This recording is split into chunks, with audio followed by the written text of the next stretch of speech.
ඒලවල් ඉවර වෙලා ගෙදර ඉන්න ඔයාට දවසට පැය 16ක් ෆ්‍රී තියෙනවා. මේක මැනේජ් නොකළොත් ඔයාට කෙලවෙනවා. බොස් කෙනෙක් නැති නිසා ඔයාම තමයි දැන් ඔයාගේ CEO. නිකන් ඉන්න කාලේ වැඩක් ගන්න මම පාවිච්චි කරන පියවර 3 මෙන්න. පළවෙනි එක The Matrix. මේ කොටු 4 ඇද ගන්න.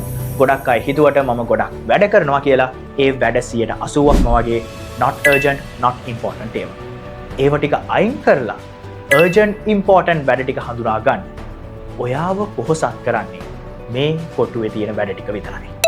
දෙවෙනි පියවර the role menu. ආඩි job title එකක් නැහැ. එහෙනම් එකක් හදාගමු.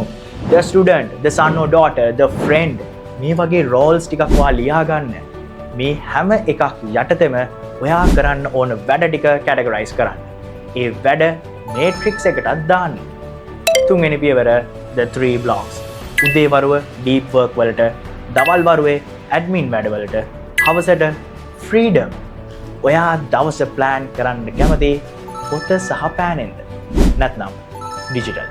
කමෙන්ට් කරන්න.